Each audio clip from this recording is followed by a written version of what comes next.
코로나 이후에 보니까 이 시간들이 많이 남아요. 그리고 새로운 시간들이 우리에게 주어지고 있습니다. 한 번도 경험해 보지 못한 시간들을 우리가 살고 있습니다. 어떻게 해야 할까? 많은 분들이 이게 당황하시는 것 같아요. 그런데 뭐 그렇게 이런 당황함 속에서 우리가 다시 말씀을 붙잡아야 되는 이유가, 성경은 이 시간을 뭐라고 말하고 있는가? 그러니까 말씀은 우리가 평화의 시간도 있을 수 있지만 어려움의 시간도 있을 수 있잖아요. 그러니까 시간은 변함이 없어요. 우리가 느끼는 환경이 변하고 있는 것이지. 그렇죠? 그러니까 성경에서 말하는 시간, 우리 성도들은 이 시간을 어떻게 바라봐야 할까? 어떤 태도로 우리 이 시간을, 우리에게 주어진 시간들을 살아야 하는가 좀 보기를 바랍니다. 결국 제가 요즘에 훈련을 많이 강조하고 있는데, 결국 이 훈련이 왜 필요하냐면 제자된 삶을 살기 위해서 그런 거죠. 그러니까 제자는 무엇입니까? 로드십이 분명한 거예요. 그러니까 로드십은 주님의 주권을 말하는 거예요. 그 주권을, 주님의 주권을 따라가는 삶을 얘기하는 거예요. 나의 어떤 스피릿이 아니라 로드십, 주님의 주대심, 그 주대심을 알고 따라가는 사람들을 말하는 거죠. 그러니까 이 로드십이 우리 안에 정렬되었다는 건 뭐냐면, 제가 봤을 때 크게 세 가지 영역이 정렬이 돼야 돼요. 하나가 시간입니다. 두 번째가 재정입니다. 세 번째가 성품입니다. 시간, 재정, 성품이 잘 훈련돼야 이 사람이 주님을 잘 따라갈 수 있어요. 왜냐하면 여러분, 시간, 재정, 성품 어느 것 하나 여러분 간과할 수 없는 문제 아니겠습니까? 중요한 문제잖아요. 그러니까 사실 우리의 발목을 붙잡는 것도 이 세 문제 아닙니까? 결국은 파고 들어가면 시간, 재정, 성품에 대한 문제. 그러니까 한마디로 이걸 뭐라고 말하냐면 태도라고 얘기할 수 있어요. 나는 시간에 대해서 어떤 태도를 갖고 있어야 하는가? 재정에 대해서 어떤 태도를 갖고 있어야 하는가? 성품도 마찬가지야. 태도의 문제인 것이에요. 에티튜드인 거예요. 결국 주님을 따라가는 제자의 삶은 뭐냐면 에티튜드에 대한, 에티튜드가 정렬된, 태도가 정렬된 사람을 의미합니다. 그 중에 이 시간이 얼마나 중요한지에 대해서 한번 좀 보기를 바라는데, 우리는 어떤 시간을 좀 봐야 하는가? 예수님께서 마태복음 24장 쪽에 24장에서 이제 마지막 때를 이야기하시면서 특별히 마지막 때를 노아의 때, 노아의 시간을 주목하라고 말씀하셨어요. 그러니까 시간인데 어떤 시간들 우리가 좀 주목해서 보아야 하는가? 노아의 시간, 노아의 때를 우리가 좀 보기를 원합니다. 마태복음 24장 37절에 이렇게 기록되어 있어요. 노아의 때와 같이 인자의 임함도 그러하리라. 여기 분명히 시간이 명시되어 있어요. 주님이 노아의 시간을 소환시킵니다. 그리고 마지막 때 주님이 오실 날, 그 시간도 이때와 같으리라. 굉장히 구체적이죠. 명확하죠. 그러면서 예수님이 그 다음 구절에 보면 그때가 어떤 때인지를 얘기해 주십니다. 38절. 홍수 전에 노아가 방주에 들어가던 날까지 사람들이 먹고 마시고 장가들고 시집가고 있으면서 39절. 홍수가 나서 그들을 다 멸하기까지 깨닫지 못하였으니 인자의 임함도 이와 같으니라. 그러니까 주님이 노아의 때를 언급하신 이유가 무엇입니까? 노아의 때는 어떤 때라는 거예요? 한마디로 얘기하면 다가올 심판의 시간에 대해서 무뎌 있는 때라는 거예요. 뭐라고 기록되어 있어요? 다 멸하기까지 그들이 깨닫지 못하고 있더라. 그러니까 홍수가 올 거다. 홍수 심판이 올 것이다. 홍수 심판을 주님께서, 하나님께서 명하신 이유는 뭡니까? 홍수 심판이 분명히 올 건데, 우리 인생의 마지막도 믿는 사람이나 믿지 않는 사람이나 마지막 시간들이 있잖아요. 이걸 비껴갈 수 있는 사람은 없지 않습니까? 꼭 교회여서 우리가 시간을 생각하는 게 아니라 어떤 인생이든 마지막 시간들이 오잖아요. 홍수는 그 마지막을 의미하는 것이에요. 인자의 오심도 마지막을 이야기하는 것이에요.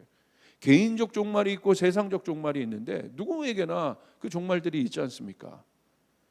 그런데 문제는 뭐예요? 깨닫지 못하더라. 그 시간에 대해서 그들이 무뎌져 있다고 얘기하고 있어요. 왜 무뎌져 있겠습니까? 38절을 보십시오. 원인이 나와 있습니다. 사람들이 먹고 마시고 장가들고 시집갔기 때문이라고 말하는데, 먹고 마시고 결혼하는 것이 왜 나쁜 겁니까? 당연히 해야죠. 저도 어저께 결혼식 갔다 왔는데 이게 뭐가 나빠요? 이게 나쁘다는 것이 아니라, 왜 이 이야기를 언급하냐면, 성경에서 말하는 그들이 이 행위를 했다는 게 문제가 아니라 그들이 하나님의 시간에 무뎌져 있다는 거예요. 열심히 살아요. 사는 것은 중요해요. 그러나 하나님의 시간에 대해서 깨어있지 못하고 무뎌져서 살아간다는 거예요. 결혼하는 것이 왜 나빠요? 먹고 마시는 것이 왜 나쁩니까? 그러나 뭐 없이 그렇게 해요? 하나님의 시간을 생각하지 않고 그렇게 살아간다는 것이에요. 자신의 시간을 사느라 정신이 없다는 겁니다.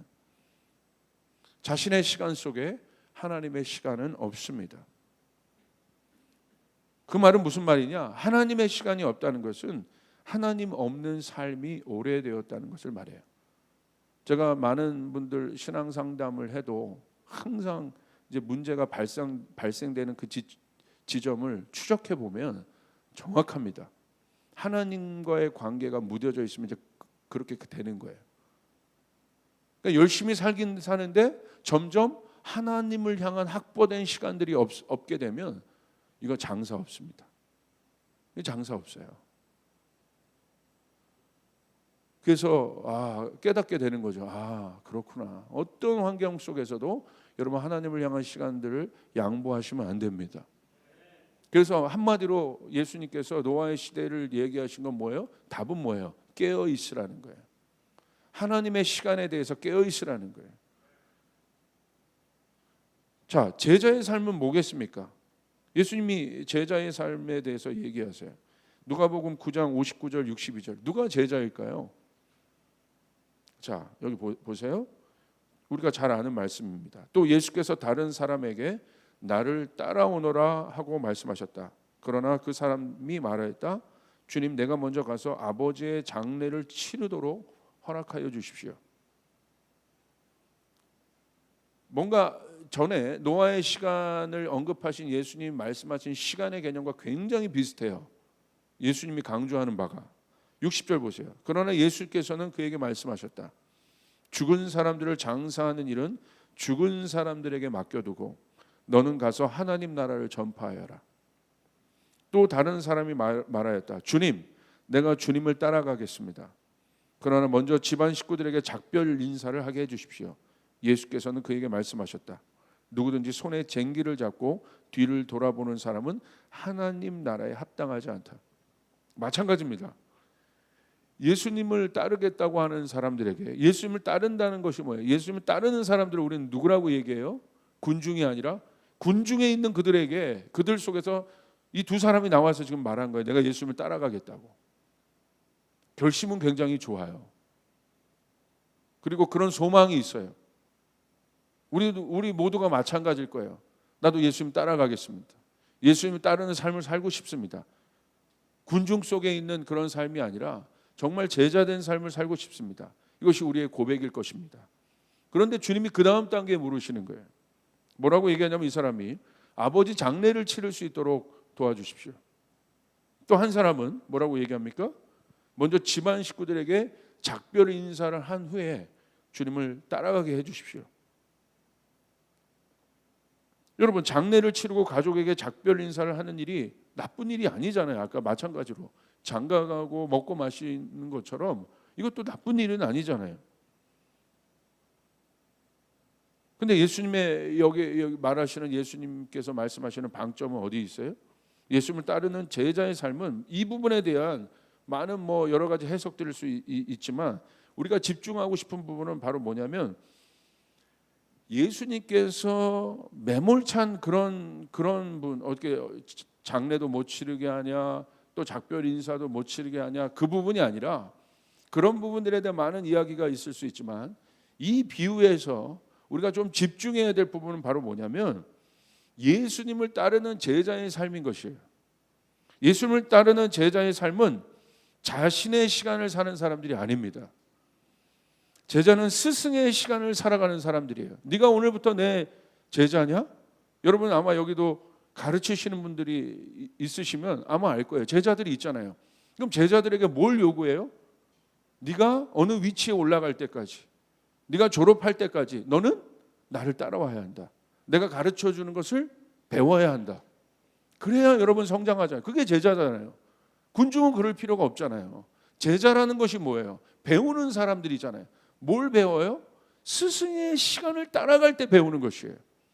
예수님이 우리가 예수님의 제자라면, 우리가 예수님의 제자된 삶을 살아간다면 우리는 그 순간부터 누구의 시간을 살아야 돼요? 스승의 시간을 살아야 되는 것이에요.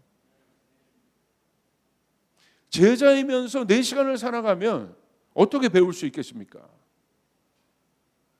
그렇죠? 이건 너무나 명확한 거잖아요. 제자는 누구예요? 스승의 시간을 사는 사람들이에요. 그래서 그 시간이 어떤 시간입니까? 훈련의 시간들이죠. 그래서 우리가 그 시간들을 살아갈 때 여러분 예수님께서 제자들을 부르실 때 어떻게 부르십니까? 누구든지 나를 따라오려거든 자기를 부인하고 자기 십자가를 지고 나를 따라올 것이다. 그리고 예수님을 따라갈 때 결국 자기 그물을 버려두고 계속 여러분 공통점으로 방점을 두고 강조하고 있는 건 뭐예요? 내 시간들, 내 것들을 포기해야 된다는 거예요. 그 사람이 제자라는 거예요. 양발 걸치고 살 수 없다는 거예요. 그래야 우리는 배울 수 있어요. 할렐루야. 제대로 된 제자가 될 수 있어요. 그게 제자의 정의 아니겠습니까? 다시 말하면 이걸 뭐라고 한마디로 정의할 수 있어요? 우선순위가 정렬된 사람을 말하는. 근데 성경에 보세요. 이 우선순위의 정렬이 우리의 그렇게 가면 내 인격이 없어지고 내 모든 꿈들이 없어지고 그런 개념이 아니죠. 오히려 성경은 뭐라고 얘기하고 있어요? 먼저 그의 나라와 의를 구하여라. 그리하면 그 모든 것을 더하게 하실 것이다. 할렐루야. 오히려 더 풍성하게 하세요. 그러니까 결국 마지막은 믿음에 대한 문제예요. 결국 믿음에 대한 문제예요. 여러분 주님을 따라가면 여러분 승리할 수 있습니다. 주님을 따라가면 여러분 기적을 경험할 수 있습니다. 주님을 따라가면 돌파를 경험할 수 있습니다. 주님을 따라가면 풍성함을 경험할 수 있습니다.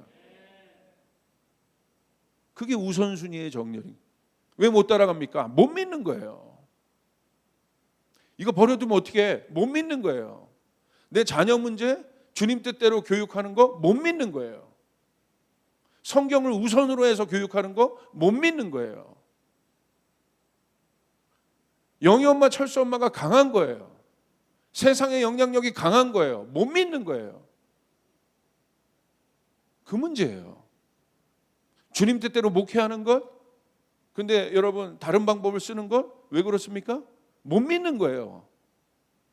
성경대로 본질대로 승부해야 되는 거, 여러분 그렇게 되면 교회가 살아납니다. 십자가 강조하면 교회가 살아납니다. 여러분 맞습니까? 여기 가르치시는 분들도 아마 있을 거잖아요. 제일 여러분 어려운 사람들이 누구예요? 자기 시간을 사는 사람들이에요. 뭐 제자야 이렇게 해라, 아니면 뭐 고객님 이렇게, 뭐 많잖아요. 이렇게 마찬가지입니다. 제자가 된다는 것. 오늘날 제자는 누구이겠습니까? 신학교 가고 사역의 길을 가는 사람이 제자입니까? 성경에 어디 그 사람이 제자라고 기록되어 있습니까? 아닙니다. 성경에서 정의하는 제자는 나의 시간이 아니라 하나님의 시간을 사는 사람들임을 명심하시길 바랍니다. 내가 어디에 있든지 무엇을 하든지 주님의 뜻을, 교회 열심히 나오라는 얘기가 아니에요. 주님의 뜻을 우선으로 세우는 사람들. 모든 나의 삶 속에 주님의 뜻을 우선으로 세우는 사람들. 우선순위가 정렬된 사람입니다. 내일을 돌보지 말라는 의미, 그런 극단적인 의미가 아니라고 여러분에게 분명히 말씀드립니다. 내 뜻보다 주님의 뜻이 우선으로 정렬될 때 오히려 우리는 내가 경험한 것보다 더한 것들을 경험할 수 있음을 믿으시길 바랍니다. 그게 중요하죠. 그렇다면 노아의 시대를 살아가는 성도들에게, 우리들에게 있어서 구체적으로 시간은 무엇이겠습니까? 하나님의 뜻을 우선으로 두며 살아가는 삶은 다시 말하면 하나님의 시간을 따라가는 사람들인데, 우리들에게 있어서 시간은 뭘까? 성도들에게 있어서, 제자들의 예수님의 시간을 따라가는데 그들에게 있어서 시간은 무엇일까? 그 노아의 시대를 다시 한번 우리가 봅시다. 노아의 시대의 핵심은 무엇입니까? 방주 사건입니다. 방주는 무엇입니까? 다가올 심판의 때 영혼을 구원하는 가장 중요한 도구예요. 길이에요. 가장 이 다가올 심판의 때 방주에 들어가면 살고 방주에 들어가지 않으면 죽는 거예요. 이게 유일한 해결이에요. 방주는 무엇을 상징합니까? 구원을 상징합니다. 그러니까 노아의 때의 핵심은 뭐예요? 구원인 거예요. 다가올 심판이에요. 심판은 이제 기회가 없다는 거예요. 노아의 때 다가올 심판, 우리가 기억해야 될 것은 무엇이에요? 우리 성도들이라면 하나님의 시간을 산다는 건 뭐예요? 노아의 때와 같은 이 시대를 살아간다는 건 뭐예요? 우리가 어디에 방점을 둬야 되는 거예요? 방주. 방주는 무엇입니까? 구원에 초점을 둬야 된다. 언제인지는 모르지만 하나님께서 노아에게 방주를 얘기하시고 노아가 방주를 짓지 않습니까? 그 안에 확보된 시간이 있어요. 그 확보된 시간, 이제 주님이 우리에게 오실 거잖아요. 그 전까지 우리에게 확보된 시간이 있어요. 우리는 그 확보된 시간을 살아가는 거예요. 다시요, 무뎌져 있는 것이 아니라 주님 우리에게 오실 것입니다. 아멘. 마지막 심판이 있어요. 개인의 심판이든 세상적 심판이든 누구에게든지 확보된 시간이 있다는 거예요. 우린 마지막을 알고 있기 때문에, 내가 내일 어떻게 될지, 10년 후에 어떻게 될지, 아니면 30년 후에 어떻게 될지 모르잖아요. 그러나 중요한 건 하루라도 우리에게 확보된 시간이 있다는 거예요. 그것이 성도들이 시간을 생각하는 데 있어서 제일 중요한 개념이에요. 관점이에요. 그냥 그러려니 살아가는 시간들이 아니에요. 확보된 시간. 노아의 때는 확보된 시간을 얘기하는 거예요. 자, 보세요. 언제까지 확보된 시간입니까? 방주 만들기까지. 방주가 만들면 끝나는 거예요. 창세기 6장 3절 보세요. 그 시간이 대강 어느 정도 되냐면, 우리가 노아의 방주를 생각할 때 노아가 한 120년 동안 방주를 지었다고 생각하는 개념이 많은데, 사실 그렇지 않습니다. 120년이란 개념이 방주를 짓는 데 썼다고 여러분 어디에도 나와 있지 않아요. 자, 우리가 이것 때문에 아마 대강 그렇게 생각하는 것 같아요. 사람들이 이 말씀 때문에. 창세기 6장 3절, 여호와께서 이르시되 나의 영이 영원히 사람과 함께 하지 아니하리니 이는 그들이 육신이 됨이라. 그러나 그들의 날은 120년이 되리라 하시니라. 우리가 노아가 몇 년 동안 방주를 만들었어 하면 120년 이렇게 얘기하는데, 그러지 않아요. 120년이라는 언급은 이 말씀밖에 없어요. 근데 이게 뭘 말하느냐, 대강 우리가 한번 생각해 볼 때도 노아가, 이제 학자들이 얘기합니다. 방주를 어느 정도 만들었을 거냐. 그러니까 노아의 나이가 600세 때 홍수 심판이 있습니다. 그런데 이 방주에 대한 계시를 받은 게 언제냐면 노아가 아들을 낳은 이후들이에요. 그러니까 노아가 아들을 낳았을 때가, 셈을 낳았을 때가, 태어났을 때가 노아가 502세, 500세 전후거든요. 그러니까 600세 때라고 본다고 해도 방주를 만드는 기간은 한 100년 미만입니다. 98년 정도 돼요. 노아의 아들이 장성해서 만약에 이 계시를 받았다고 생각하면 거기서 조금 더 빼면 한 80년 근간됩니다. 그러니까 120년이라는 의미는 그 의미가 아니에요. 자, 이 120년에 대한 여러 가지 해석이 있어요. 첫 번째 어떤 해석이 있냐면, 죄로 인한 인간의 수명이 단축되었다고 보는 견해예요. 이 말씀처럼. 여기 그렇게 나와 있잖아요. 여호와께서 이르시되 나의 영이 영원히 사람과 함께 하지 아니하리니 이는 그들이 육신이 됨이라. 그러나 그들의 날은 120년이 되리라. 죄 때문에 그들의 수명이 단축되었다고 말하는 견해. 또 하나는 그 뜻만이 아니다. 이 120년을 어떻게 해석해야 하느냐? 회개를 기다리는 심판 유예 기간으로 보는 견해가 있습니다. H.C. 류폴드라는 이 저자이자 학자는 이렇게 얘기했어요. 하나님은 은혜의 마지막 기간을 인류의 회개를 위해 정하셨다. 은혜의 마지막 기간이라고 얘기한 거예요, 이 사람은. 그것은 인류의 회개를 위하여 정하신 기간이다. 이 120년을 그렇게 본 거예요. 죄악을 보응하시기 전 하나님은 적지 않은 120년이라는 기간을 인류의 회개의 기회로 제공하셨다. 따라서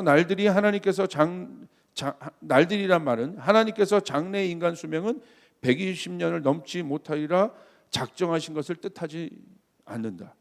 그 120년을 그렇게 보지 않은 거예요. 오히려 이 120년은 뭐냐? 다가올 심판을 위해 인류가 마지막으로 회개할 시간들, 확보된 시간들을 말합니다. 루터는 이렇게 얘기했어요. 똑같이 120년이 홍수를 보내기 전에 하나님의 의해서 인간에게 허용된 기간을 의미하는 것으로 이해하였다. 내가 아직 120년의 유예 기간을 그들에게 주기를 원하노라. 루터는 이렇게 봤어요.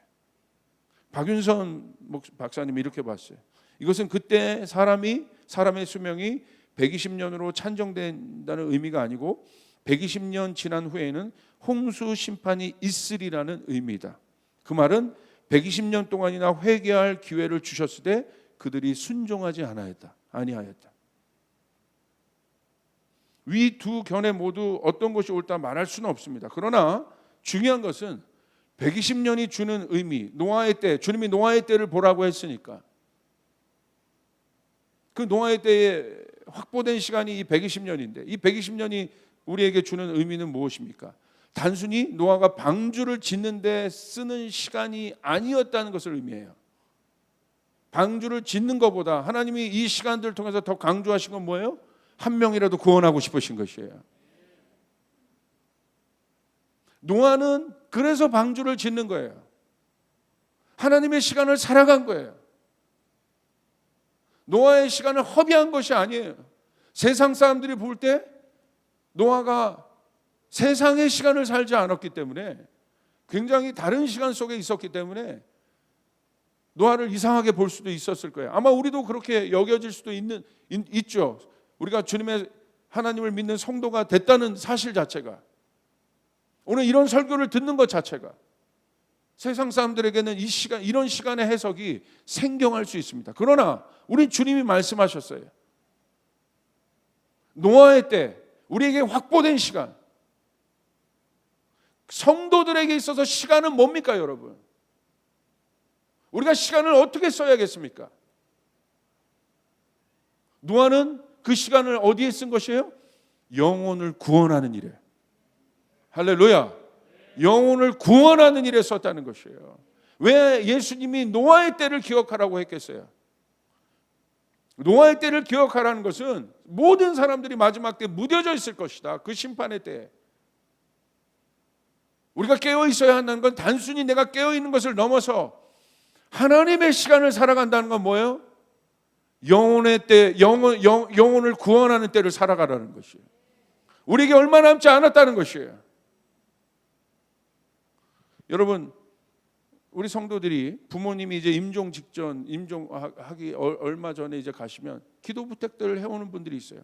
목사님, 저희 부모님이 꼭 예수 믿을 수 있도록 기도해 주십시오. 어떻게든지 제가 노력하겠습니다.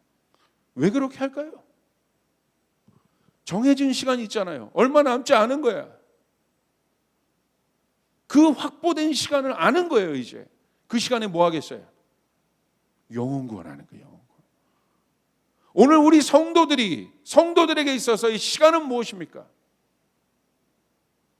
오늘 성경은 마지막 때의 성도들에게서 시간은 어떤 개념이에요? 영혼을 구원하며 살아가라는 것이에요. 그것 때문에 우리에게 시간을 확보해 주신 것이에요. 믿으시면 아멘 합시다. 믿으시면 아멘 합시다. 하나님의 시간을 살아간다는 것은 여러분 추상적인 게 아니에요. 어디 들어가서 도 닦으라는 게 아니에요. 마지막 때 노아의 때를 보라고 했잖아요. 그럼 이 마지막 때 노아의 때를 살아가는 우리 성도들에게서 시간은 뭐냐? 오늘 나에게 있어서 시간은 뭐냐? 하나님을 믿는 사람이 나에게 있어서 시간은 뭐냐? 한 명이라도 내가 영혼을 구원해야 되는 거구나. 영혼을 구원하는 시간들을 내가 살아가야 되는 거구나. 할렐루야. 어려운 사람들을 돕는 일 가운데, 영혼을 돌보는 일 가운데 나의 시간을 써야 되는 것이구나. 여러분 믿습니까? 그거예요. 너무 깜짝 놀랐어요. 저도 이 말씀 알고 있지만 와, 이렇게 명쾌한데? 이렇게 분명한데? 영혼을 돌보는 일 가운데.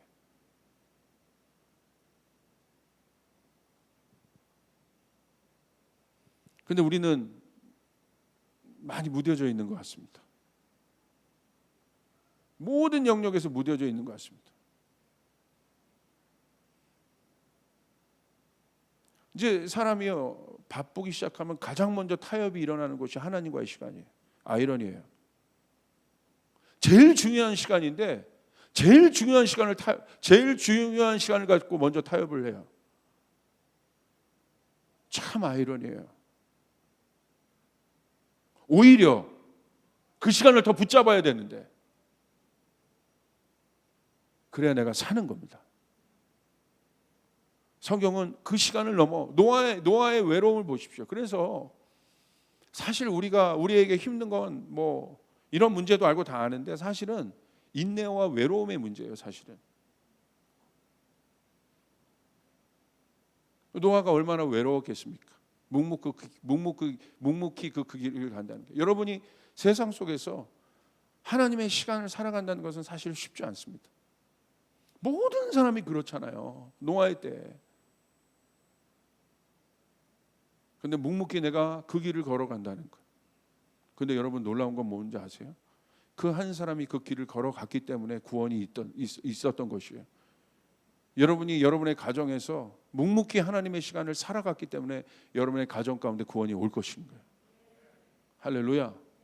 묵묵히 이 어려운 때에 저희 교회가 하나님의 시간을 살아갈 때 여러분 이 어려움 뒤에 돌파가 올 것입니다.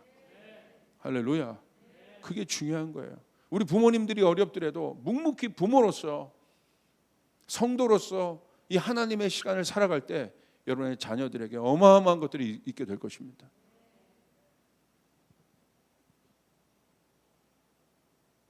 내 시간이 아닌 것이죠. 근데 여러분 조금 더 주목하고 싶은 게 바로 창세기 7장 4절입니다.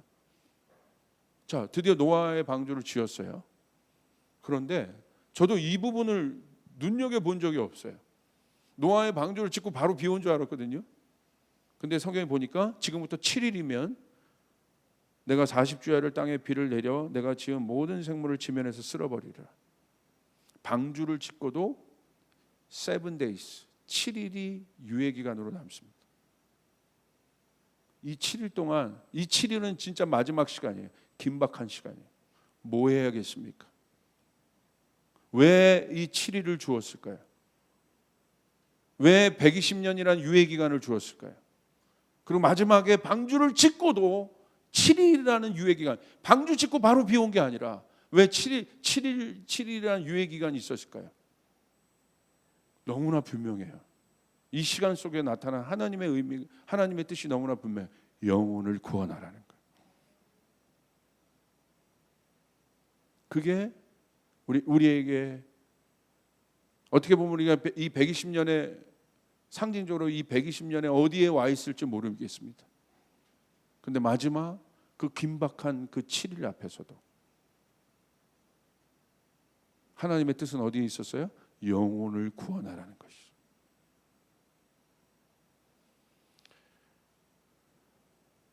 여러분, 영혼의 문제가 뒤로 가면 안 됩니다. 영혼의 문제가 여러분 가운데 우선이 되어야 합니다. 모든 것에 우선이 돼야 돼요. 명심하십시오. 내가 아무리 바빠도 영혼의 문제에 어떤 문제가 걸려 있다면 멈추셔야 돼요. 사역자들도 마찬가지. 영혼을 구원하고 영혼을 돌보는 것보다 중요한 것은 없어요. 저도 이 몇 주 동안 계속 영혼들을 돌보는 일 가운데, 특별히 아주 저희 교회 가운데 어려운 분들, 그리고 그런 기도 제목들이나 그런 것들이 올 때 우선으로 가서 그들을 돌봐요. 어려운 사람들.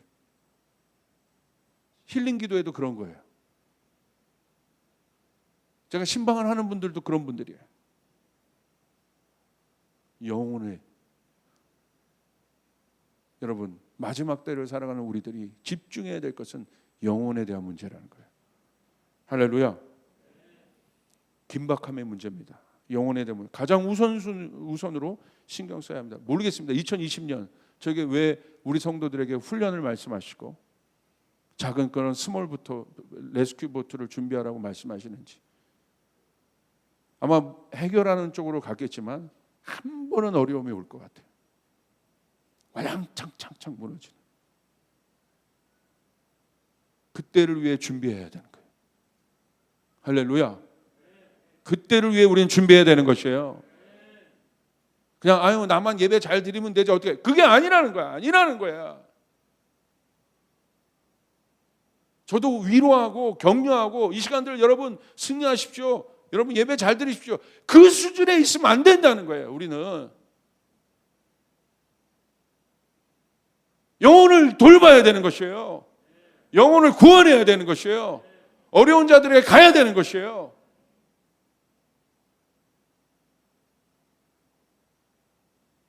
이게 노아의 때예요. 노아의 때. 제자들이 어떻게 예배 드리고 안 오고 뭐 이런 문제로 왔다 갔다 하겠습니까? 제자들의 전 삶은 영혼을 구원하는 데 여러분 그 시간을 다 쓴 것이에요. 여러분의 기업이 영혼을 구원하는 데 쓰여지길 바랍니다. 여러분의 재능이 영혼을 구원하는 데 쓰여지길 바랍니다. 여러분의 가정이 영혼을 구원하는 일 가운데 동참되길 바랍니다.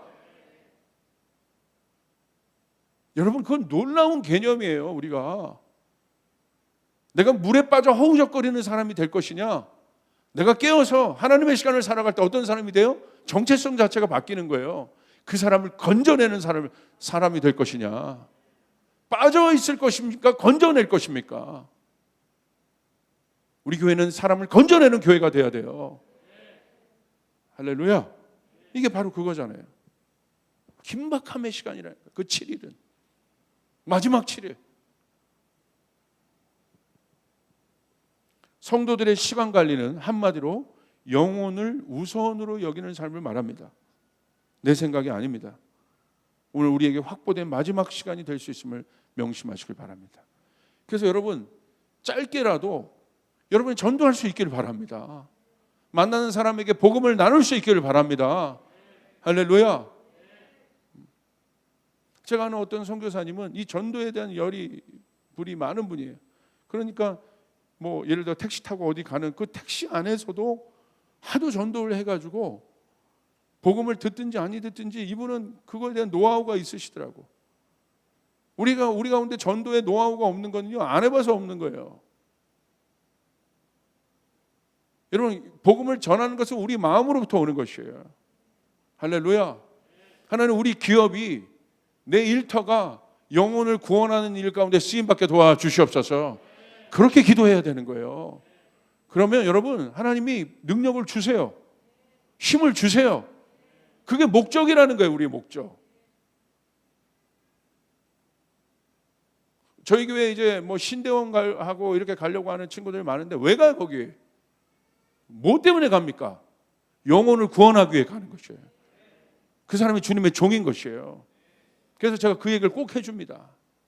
영혼을 구원하는 사역자가 되라고. 시간 전쟁입니다. 이 시대 우리는 영혼과 생명을 소중히 여기지 않는 모든 물질 문화를 깨야 합니다. 물질 문화에 함몰된 우리들은 하나님께서 확보해 주신 시간을 물질 문화 속에서 낭비했습니다. 지금 왜 이 물질 문화냐? 이 물질적 세계관이 다 침투해 들어와 있는 거예요.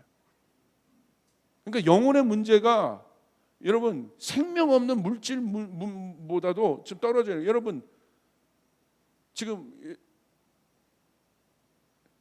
정말 그 후진국 같은데 이런 데 보십시오. 후진국의 특징이 뭐냐면 비리가 많잖아요. 부조리가 많잖아요. 그런 나라들의 특징은 뭔지 아십니까? 생명이요. 쉽게 말하면 핸드폰 하나보다도 못한 거예요. 가치가. 생명 경시 사상. 우리 근접한 뭐 나라들도 결국 뭐 때문에 세계에서 자꾸 얘기해요? 생명을 경시하는 게 생명을. 사람 목숨 하나가 정말 뭐 하나만도 못한 거예요. 어려운 지역 가보십시오. 왜 우리가 어려운 지역에 가야겠습니까? 왜 우리가 어려운 분들, 특별히 바닥에 있는 분들 막 그런 교회들을 우리가 도와야겠습니까? 아, 우리 교회 구제하는 교회다. 아니에요. 닥쳐보신 분은 아는 거야. 그 지경에 가면 사단의 음성이 들려요. 유혹이 있어요. 중요한 것이 이제 바뀌어지기 시작해요. 우선순위가 바뀌어지기 시작해요. 그것을 위해 돕는 거예요.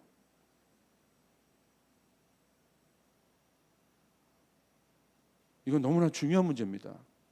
어떤 저희 교회 나이 많으신 성도님이 따님과 함께 저희 교회 분이에요. 찾아오셨어요. 그리고 이분에게 어떤 부담이 있었냐면 이번에 모았던 재정이 좀 있었는데 그것들을 하나님 앞에 좀 저한테 갖고 와서 좀 목사님 제가 신앙은 없지만 이렇게 고백하시더라고요. 그래서 제가 돈이 조금 생겼는데 어떤 마음이냐면 이 재정이 어떻게 쓰여졌으면 좋겠습니까? 물론 뭐 11조도 있고 뭐 이런 거 있겠지만 저는 잘 모릅니다. 하나님 잘 모르고 그러나 뭐 열심히는 하지만 이런 얘기를 하시더라고요. 목마른 사람에게 물 조금 줄 수 있는 일에 쓰여졌으면 좋겠습니다. 이분은요 이제 연세가 80살이 넘으신데 아시는 거예요. 그 목마름이 뭔지를 아는 거예요. 그 목마를 때 누가 와서 물 조금 축여주는 것이 얼마나 도움이 되는지를 아시는 거예요. 그런 분들이 많아질 겁니다. 여러분 우리가 깨어있기를 바랍니다. 돌보는 교회가 되기를 바랍니다. 어떤 것도 우선순위가 영혼을 돌보는 일보다 뒤로 밀리면 안 되는 거예요. 우리의 결혼관, 우리의 교육관 모든 것이 가정관, 세상 모든 물질 문화에 함몰되었어요. 다 바뀌어버렸어요. 그러므로 하나님을 위한 시간을 확보하시길 바랍니다. 이젠 방주를 만드는 노아처럼 우리는 그 구원의 방주를 짓는데 여러분 우리의 전심전력을 해야 될 줄 믿습니다. 마지막입니다. SRB라는 저희 교회가 이제 새롭게 편성될 구조예요. SRB는 뭐냐? 스피리추얼 레스큐 보트예요. 어느 날 제가 기도하는데 주님이 이 스피리추얼 레스큐 보트예요. 아주 그냥 단어까지 저에게 감동을 주셨어요. 레스큐 보트는 뭐예요? 구원하는 작은 보트예요. 제가 우리 교회에서 많이 설교했습니다.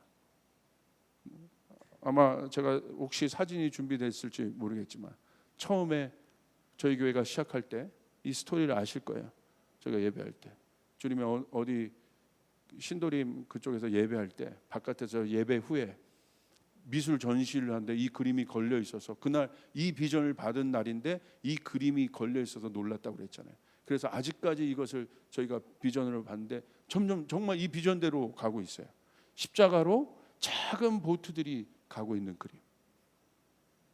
초창기부터 저희 교회에 있는 분들은 너무 많이 들으셨을 거예요. 그런데 결국 이렇게 가고 있는 걸 보고 제가 놀라는 거예요.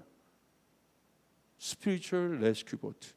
타이타닉 마지막에 타이타닉이 침몰할 때 많은 사람들이 물에 빠지잖아요. 근데 마지막에 작은 보트가 물에 빠진 사람들을 건져내잖아요. 헬프 헬프 하면서 건져내지 않습니까? 이게 교회구나. 이게 마지막 때의 교회구나. 그래서 우리 모든 스몰이 SRB로 바뀔 겁니다. 그냥 모여서 단순히 교제하는 그룹이 아니에요. 우리가 모인 이유 영혼을 구원하기 위해서. 할렐루야. 영혼을 구원하기 위해서.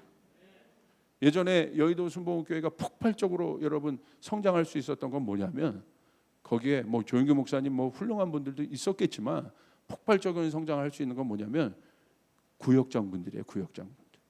구역장분들이 갖고 다니는 가방이 있어요. 그것은 권위를 상징합니다. 그분들은요, 어느 집에 숟가락이 몇 개 있는 것까지 다 아세요.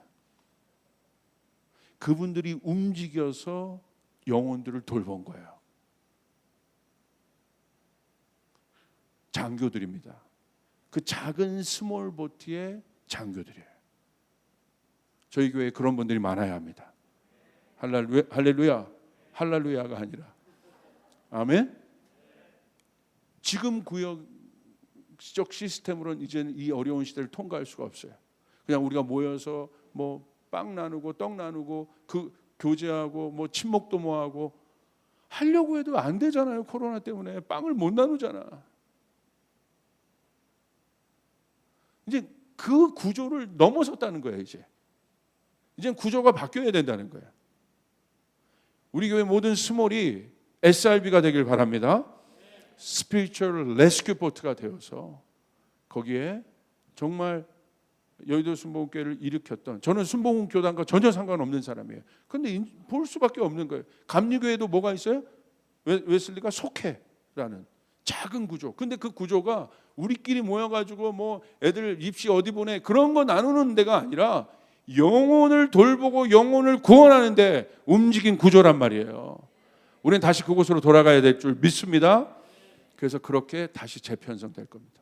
SRB로. 우리 모이면 영혼을 구원한다.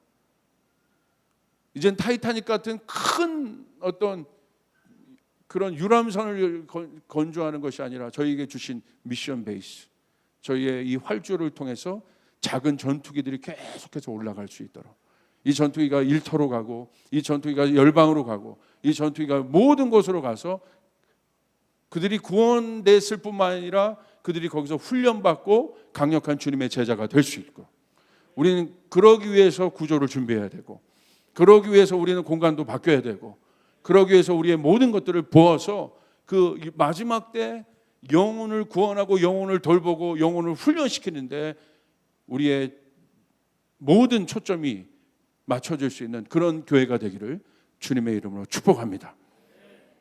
할렐루야. 그렇게 나갈 수 있는 여러분 되시길 바랍니다. 기도하겠습니다.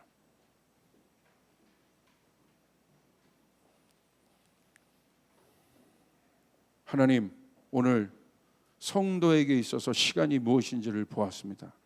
마지막 노아의 때 우리에게 확보된 시간, 주님은 오실 터인데 누가 봐도 지금은 마지막 때인 것 같습니다. 하나님, 우리가 깨어서 노아처럼 영혼을 구원하는 방주를 짓게 하여 주시옵소서. 영혼을 돌보는 작은 스몰보트들이 일어나게 도와 주시옵소서. 아버지, 이 일에 저희 교회가 하나님으로부터 마음을 받았사오니 아버지, 하늘의 문을 열어 주시옵소서. 하늘의 문을 열어 주시옵소서. 아버지, 처져 있던 영혼들, 뒤처져 있던 영혼들, 도움이 필요한 영혼들에게 오늘 돌파가 있을지어다, 회복이 있을지어다, 치유가 있을지어다. 주님, 우리를 사용하여 주시옵소서.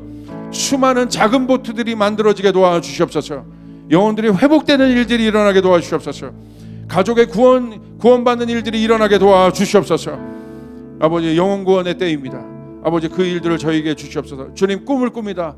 마지막 때 이 열방의 추수가 있게 도와주시옵소서. 영혼 구원의 추수가 있게 도와주시옵소서. 잃어버렸던 것들 찾아오게 도와주시고 하나님 함께하여 주시옵소서. 그렇게 주님 앞에 나가오니 아버지 하나님, 이 노아의 시간을 살아갈 수 있도록 아버지 하나님 함께하여 주시옵소서. 우리 성도들을 축복하여 주시옵소서. 그 뜻을 두고 아버지 나가는 모든 성도들에게 돌파가 있을지어다, 위로부터 오는 능력이 부어질지어다. 아버지 하나님 함께하여 주시옵소서. 저희 불교에 제2의 부흥이 있을지어다. 아버지 하나님 함께하여 주시옵소서. 수많은 영혼들을 구원하고 영혼들이 돌봐지며 영혼들이 회복되고 영혼들이 살아나는 일들이 일어날지어다. 무엇보다도 영혼 사랑에 대한 마음을 주시옵소서. 구령의 열정을 주시옵소서. 물질적 세계관에 아버지 무너졌던 모든 것들을 이제 무너지게 도와주시고 영혼의 초점을 맞출 수 있도록 도와주시옵소서. 영혼의 시간을 살아가게 도와주시옵소서. 아버지, 그렇게 가기를 선포합니다. 감사합니다. 예수님의 이름으로 기도드리옵나이다. 아멘. 우리 자리에서 일어나겠습니다.